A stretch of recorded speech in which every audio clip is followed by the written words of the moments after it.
बिस्मिल्लाहिर्रहमानिर्रहीम। आप सबको अस्सलाम वालेकुम। आज जिस फ्रेग्रेंस के बारे में हम बात करेंगे ये थॉमस कोस्माला ब्रांड की है और ये इस फ्रेग्रेंस का नाम है नंबर 1 टॉनिक ब्लॉन्ग।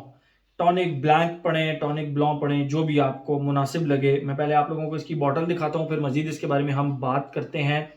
ये रही इसकी बॉटल। ये ऊपर ब्रांड का नाम लिखा हुआ है थॉमस कोस्माला नंबर 1 और ये नीचे टॉनिक ब्लॉन्ग और द परफॉर्म उदिपफा और 100 ml 3.3 फ्लोरेंसेस। जितनी भी थॉमस कोस्माला की बॉटल्स हैं वो इसी तरह होती हैं, वाइट ट्रांसपेरेंट, जिस तरह कोई दवाई का बॉटल होती है उस तरह। और ऊपर ब्लैक कैप होता है इनका, इसी तरह कईयों का गोल्डन होता है। वो मैरल जिस तरह नेवर एंडिंग लव है उसका मेरे ख्याल में गोल्डन कलर का उसका कैप था। बॉटल उसकी भी सेम होती है लेकिन ये स्टिकर ब्लैक हो जाता है, ठीक है। बाकी जो ये नंबरिंग वाली सीरीज है नंबर 1 से नंबर 11 तक, तो इसमें ये है कि फिर वो मोस्टली जो है इनके वाइट स्टिकर्स हैं, ऊपर ब्लैक कलर का टेक्स्ट लिखा हुआ है। बाकी बॉटल्स में कोई फर्क नहीं होता। इस तरह 3.3 फ्लोरेंसेस 100 ml की बॉटल्स होती हैं, सारी की सारी इसी तरह, ठीक है। ये इनका बहुत ही हैवी ब्लैक, मतलब इस बॉटल का बहुत ही हैवी ब्लैक कैप है जिसके ऊपर ये इसकी डिटेल लिखी होती है, ठीक है। टीके परफॉर्म एस्टैब्लिशिंग 2014 थॉमस कोस्माला, बाकी इसके अंदर आई थिंक लाइसेंस नंबर, और बहुत हैवी किस्म का कैप है। और ये इसका सिल्वर स्प्रे है, ठीक है। ये टोटल इसकी बॉटल है। बॉक्सेस जो होते हैं इनके बेसिकली तो मुझे ये पार्शल, आप कह लें पार्शल मिल रहा था वकास अहमद से, अच्छी प्राइस के अंदर मिल रहा था, तो मुझे बॉक्स की ज़रूरत भी नहीं थी इसकी। बॉक्स बहरहाल इसके वाइट कलर के होते हैं, गत्ते के सिंपल से बॉक्स होते हैं। तो वकास अहमद से मैंने ये ली और इसकी जो प्राइस है वो लगभग 25 रुपए के लगभग आपको ये 100 ml की बोतल मिल जाएगी। और थॉमस कोस्माला की जो फ्रेग्रेंसेज हैं सारी की सारी ये वर्थ करती हैं इस प्राइस के अंदर। मैं आप लोगों को एक रीजन बताता हूं, देखें। पिछले दिनों मैं चेक कर रहा था, एक अब आप कहेंगे कि इसी फ्रेग्रेंस को रेफर करता है डिजाइनर के अंदर, तो इसलिए क्योंकि वो एक लॉन्ग लास्टिंग फ्रेग्रेंस है, ठीक है। वो एक लॉन्ग लास्टिंग है और मेरे क्या बल्कि आप लोगों के तमाम स्टैंडर्ड्स पे पूरा उतरती है। I am talking about Dior Sauvage Elixir. उसकी 100 ml की जो बॉटल है वो डिजाइनर ब्रांड है, उसकी 100 ml की बॉटल 42,000 रुपीज की कुछ अर्सा पहले मिल रही थी, आपका मुझे नहीं पता। 42,000 रुपीज के करीब 100 ml की, 100 ml न्यू बॉटल लॉन्च हुई है उनकी, तो 100 ml की प्राइस 42,000 रुपीज थी। जबकि उसकी निस्बत ये 100 ml की बॉटल आपको 25,000 रुपए की अगर एक नीश हाउस की मिल रही है, तो इसका मतलब है कि जाहिर बात है आपको एक नीश हाउस को प्रेफरेंस देनी चाहिए। दो कि वो एक टोटल डिफरेंट खुशबू है।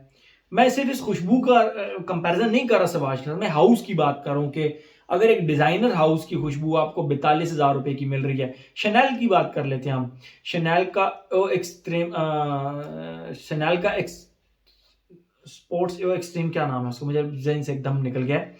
तो वो जो फ्रेग्रेंस है उनकी, वो अब 42,000 40,000 42, और परफॉर्मेंस लिटरली जीरो। 2 घंटे 3 घंटे, 2-3 घंटे बाद आप उसको फ्रेश नहीं करेंगे तो ऐसे लगेगा कि जैसे आपने कोई फ्रेग्रेंस सुबह लगाई ही नहीं थी, लिटरली आपको ऐसे फील होगा, ठीक है। तो उनकी निस्बत ये अब अच्छी फ्रेग्रेंसेज है, एक नीश हाउस है, एक कंसेप्चुअल काम हुआ है। आप लोगों को पता होगा कि नीश हाउसेस कंसेप्ट बेसिस फ्रेग्रेंसेज बनाते हैं, तो अच्छी फ्रेग्रेंसेज आपको कम प्राइस के अंदर मिले, आप वो प्रेफर करेंगे या एक ब्रांड के नाम के साथ महंगी फ्रेग्रेंस प्रेफर करेंगे। मैं सवाज एलिक्सर की बात नहीं करता, मैं शनैल की बात कर रहा हूँ। वो एक्सट्रीम जो इसका मैंने ऑलरेडी रिव्यू भी किया हुआ है अपने चैनल के ऊपर, ठीक है। अब एग्जैक्ट मुझे पूरा नाम उसका जेहन से निकल गया। 12 वापस आते हैं इसकी तरफ। तो ये फ्रेग्रेंसेस, नीश फ्रेग्रेंसेस, बहुत ज्यादा रिव्यू करने का मकसद ये है कि अब नीश फ्रेग्रेंसेस मुझे इस तरह लगता है कि सस्ती मिलती हैं और डिजाइनर फ्रेग्रेंसेस जो हैं वो अब महंगी मिल रही हैं। ये मेरा एक है। और बहरहाल मैं तो प्रेफर करता हूं कि फिर मैं नीश की तरफ जाऊं, ठीक है, जिसमें इतात लिब्रे दुरान बहुत अच्छा ब्रांड है, थॉमस कोस्माला एक अच्छा ब्रांड है, निशाने अच्छा ब्रांड है।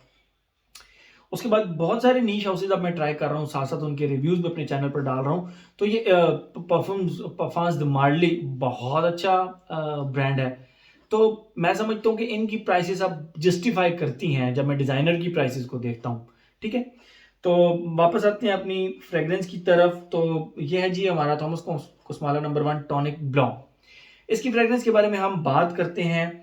जैसे ही 2018 के अंदर ये लॉन्च हुआ था, जैसे ही आप इसको लगाते हैं, इसके स्टार्ट में आपको स्पाइसी सी निरोली की खुशबू आती है। मैं आप लोगों को बताता हूं कैसे।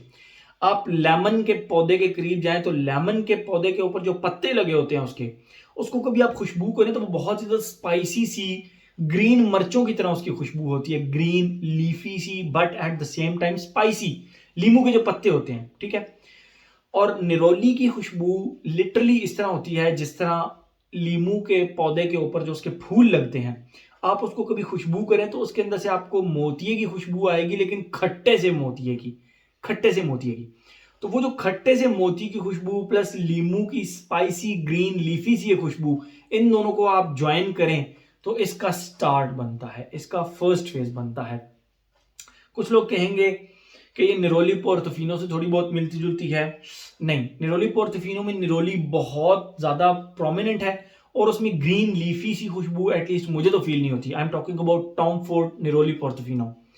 तो उसके अंदर उसमें और इसमें बहुत डिफरेंस है। ये स्टार्ट में निरोली के साथ ग्रीन स्पाइसी लीफी सी ये खुशबू है, और वो मैंने आपको बता दिया लेमन के जो लीव्स होते हैं, लेमन के जो पत्ते होते हैं जो उसके दरख्त पे लगे होते हैं, उस तरह की खुशबू इसके स्टार्ट में आती है। अच्छा, थोड़ी देर बाद अब जब इसको आगे चलती है तो यही खुशबू, ये लेमन के पत्तों की ग्रीन लीफी स्पाइसी प्लस निरोली की खुशबू मैंने आप लोगों को बता दी, प्लस इसके साथ एक मिंट की खुशबू ऐड हो जाती है, मेंथोलिक से एक मिंट की खुशबू ऐड हो जाती है। आप जिस तरह फ्रिज से अपने निकालें मिंट को और उसको खुशबू करें तो ठंडी सी एक मिंटी सी उसके पत्तों की जो खुशबू आ रही होगी, उस तरह की एग्जैक्ट खुशबू निरोली प्लस लीव्स के साथ ऐड हो जाती है। और ये रहा इसका सेकंड फेज। उसके बाद इसके अंदर मुझे कुछ इस तरह लगा कि इसके बिल्कुल तीसरे फेज में जाके निरोली एंड पे रह जाती है, वो स्पाइसी खुशबू बिल्कुल गायब हो जाती है। वो उसके बाद उसके साथ जो मैंने आप लोगों को बताया कि मिंट की खुशबू वो भी गायब हो जाती है। सिर्फ इसके एंड पे निरोली और एक स्वीट सा ऑरेंज ऑरेंज जो कि माल्टा होता है उसकी खुशबू इसके एंड पे फिर रहती है। फिर माल्टा भी गायब हो जाता है और बस ये फिर निरोली की ही खुशबू एंड तक रहती है। आप कह सकते हैं कि एंड पे निरोली के साथ आप थोड़ा सा orange Surf, sweet orange Surf, बस दैट्स इट, ये खुशबू इसके थर्ड फेज में रह जाती है और बस फिर ये चलती रहती है, ठीक है। तो अब निरोली बेस्ड फ्रेग्रेंस है तो आप कहेंगे कि यार ये लॉन्ग लास्टिंग नहीं होगी, क्योंकि कैरेक्टरिस्टिक्स के अंदर होता है निरोली बेस्ड फ्रेग्रेंस जो भी होगी वो ज्यादा लॉन्ग लास्टिंग नहीं होगी, लेकिन इसकी लॉन्जिविटी मुझे बहुत अच्छी मिली, ठीक है। ये तो खुशबू होगी। अब हम अपने पैटर्न की तरफ आते हैं ना, एज, जेंडर, लॉन्जिविटी, प्रोटेक्शन, उसमें बात करेंगे।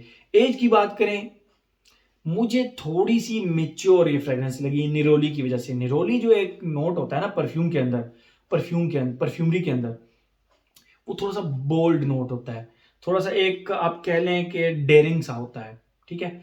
तो मैं इसके ऊपर अगर एज रिस्ट्रिक्शन लगाना चाहूं तो 25 एंड अबव यंगस्टर्स को पसंद आ सकती है, बिल्कुल आ सकती है, बट 25 एंड अबव की एज ब्रैकेट में इसके ऊपर लगाना चाहूंगा। एज हो गया, जेंडर, यूनिसेक्स फ्रेग्रेंस।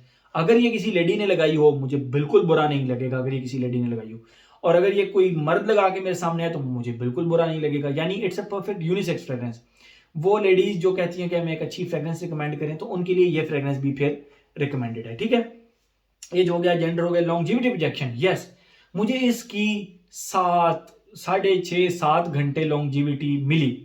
और अगर देखा जाए तो इस निरोली बेस्ड फ्रेग्रेंस होने के बावजूद इसकी 6.5-7 घंटे एक अच्छी लॉन्जिविटी है, ठीक है। और जहां तक रही बात प्रोजेक्शन की, तो ये एक आर्म लेंथ तक प्रोजेक्ट कर लेती है, दैट्स इट। तो लॉन्जिविटी प्रोजेक्शन का भी ऐसे जिसमें कोई प्रॉब्लम नहीं है।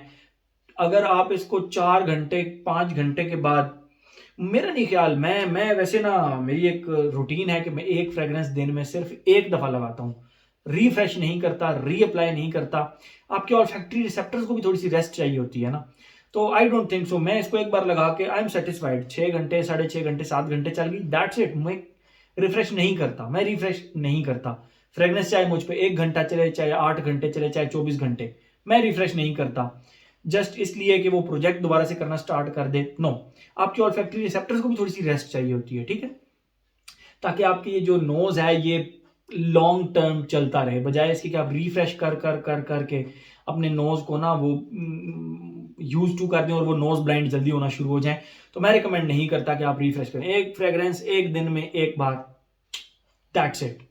तो एज हो गया, जेंडर हो गया, लॉन्जिविटी, प्रोजेक्शन, वेदर और ओकेजन की बात करें, प्योरली समर फ्रेग्रेंस अगर आप इसको कहें तो गलत नहीं होगा। फॉल एंड विंटर में आप इसको नहीं लगाना पसंद करेंगे क्योंकि फ्रेश कैटेगरी की फ्रेग्रेंस है, एक फ्लोरल सिट्रसी फ्रेश कैटेगरी की फ्रेग्रेंस है। तो सिट्रसी फ्रेग्रेंसेस आप मोस्टली समर्स में लगाना पसंद करते हैं। मैं अगर लगाना चाहूं तो जिम लगा सकता हूं, मुझे कोई प्रॉब्लम नहीं है, लेकिन आप लोगों की आसानी के लिए ये प्योरली समर फ्रेग्रेंस है, ठीक है। और ओकेजन की अगर बात करें, मैंने इसको ऑफिस में लगाया, I had no problem with that at that time. मैंने इसको ऑफिस में लगाया, मैंने इसको जुम्मे के दिन भी लगाया, मतलब जुम्मे के दिन आप इसको प्रॉपरली लगा सकते हैं, नो प्रॉब्लम, आपको बहुत मजा करेगी, ठीक है। किसी भी रिलीजियस ओकेजन पे आप इसको लगा सकते हैं, ऑफिस, रिलीजियस ओकेजन पे, जुम्मा, नमाज, किसी भी ओकेजन पे, रात के किसी भी फंक्शन पे आप इसको लगा कर जा सकते हैं, ये शाइन करेगी, आपको इसका मजा आएगा। तो हर एस्पेक्ट मेरे ख्याल में हमने इसका कवर कर लिया। तो ये था जी थॉमस कोस्माला पेरिस का नंबर 1 टॉनिक ब्लॉन्क, या आप इसको टॉनिक ब्लैंक भी पढ़ सकते हैं। Thank you so much.